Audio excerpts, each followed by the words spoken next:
بسم اللہ الرحمن الرحیم۔ السلام علیکم۔ جس کا دل سخت ہو وہ مساکین کے سر پر ہاتھ پھیرا کرے اور یتیموں کو کھانا کھلائے۔ صرف 4 چیزیں آپ کو غریبی سے نکال سکتی ہیں۔ نمبر 1، سستی چھوڑ دو۔ نمبر 2، لاپرواہی چھوڑ دو۔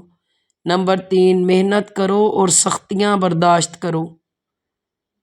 اللہ کے مقبول بندے بھی اللہ کے ہاتھ میں ایسے ہیں جیسے شکاری کے ہاتھ میں کمان۔ شیخ اللہ کی مرضی کے تابع ہوتا ہے۔ شیخ کون؟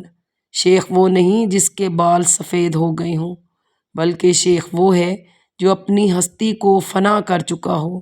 اگر انسان میں خودی اور غرور ہے تو خواہ اس کے بال سفید ہوں وہ شیخ نہیں، اگر اس کا بال برابر بھی اپنا وصف باقی ہے تو وہ دنیا دار ہے، عرشی نہیں ہے۔ ایک شخص کے دل میں شیطان نے وسوسہ ڈالا کہ تو کب تک اللہ اللہ کرتا رہے گا؟ اللہ کی طرف سے تو کبھی لبیک کا جواب آیا نہیں۔ وہ مایوس ہو کر لیٹ گیا تو خواب میں حضرت خضر نے فرمایا، اے سادہ لوح، مجھے خدا نے اس لیے بھیجا ہے کہ تجھے بتاؤں کہ تیرا اللہ اللہ کہنا ہی تو ہماری لبیک ہے، اور تیری عاجزی اور درد و سوز تمہاری طرف ہمارا قاصد ہوتا ہے۔ کسی شخص کو عبادت کی توفیق ہونا اللہ کی جانب سے قبولیت کی دلیل ہوتا ہے۔ سبحان اللہ۔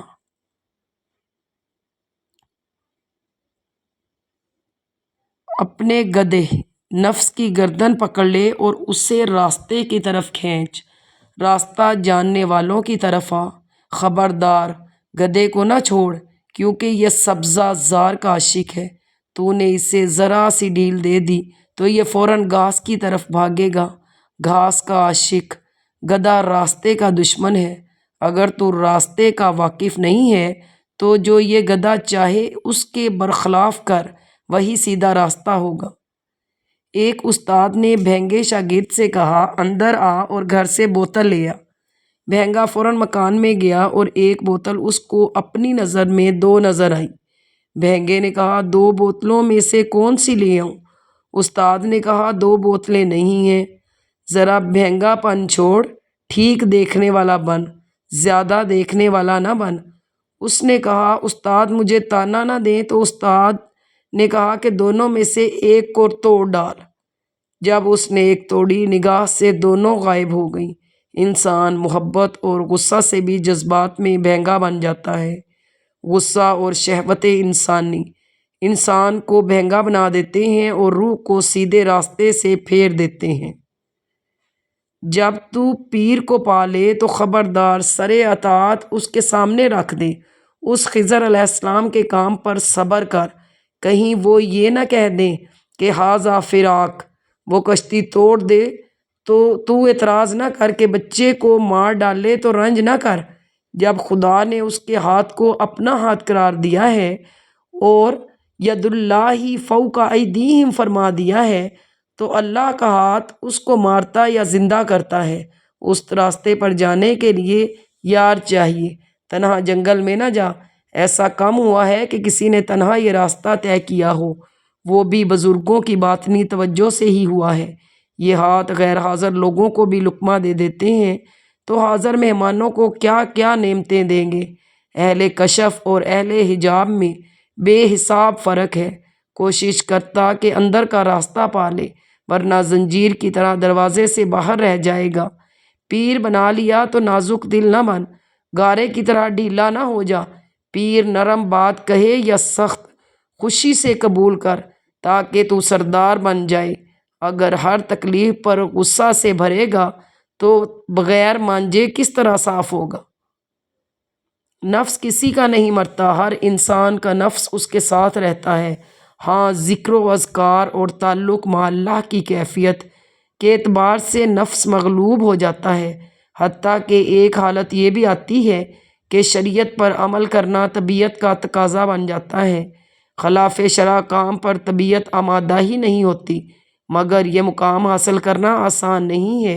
ایک لمبی مدت تک اخلاص کے ساتھ محنت و مجاہدہ کے بعد یہ کیفیت حاصل ہوتی ہے، لیکن اس حالت میں بھی نفس سے چوکنا رہنے کی تاکید کی جاتی ہے۔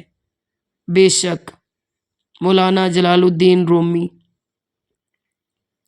ایک کتے نے گلی میں اندھے فقیر پر حملہ کر کے اس کی گدڑی پھاڑ دی۔ اندھے نے کہا، تیرے دوسرے ساتھی تو پہاڑ پر گورکھ کا شکار کر رہے ہیں اور تو اندھے پر جھپٹتا ہے۔ اے متنفر شیخ، اپنے مکر کو چھوڑ دے، تو خود کھاری پانی ہے۔ تو نے اندھے مریدوں کو اپنے چاروں طرف جمع کر لیا ہے۔ بہتر یہ ہے کہ باطنی کمال حاصل کر اور اس کے ذریعے مریدوں کو فیض پہنچا۔ مردان حق غیبی فیوض سے بہرہ مند ہو رہے ہیں اور تو مریدوں کو لوٹنے میں لگا ہوا ہے۔ استغفر اللہ۔ مولانا جلال الدین رومی۔ خلیفہ نے لیلی سے پوچھا، تو وہی ہے جس کی وجہ سے قیس مجنوں اور دیوانہ بنا پھرتا ہے؟ تو دوسرے حسینوں سے بڑھ کر تو نہیں ہے؟ اس نے جواب دیا، خاموش رہ، چونکہ تو مجنوں نہیں ہے۔ اگر تیرے پاس مجنوں کی آنکھ ہوتی تو دونوں جہان تیری نظر میں بے قدر ہوتے۔ تو ہوش میں ہے اور مجنوں بے ہوش ہے۔ عشق کی راہ میں تیرے جیسی بیداری بری ہے۔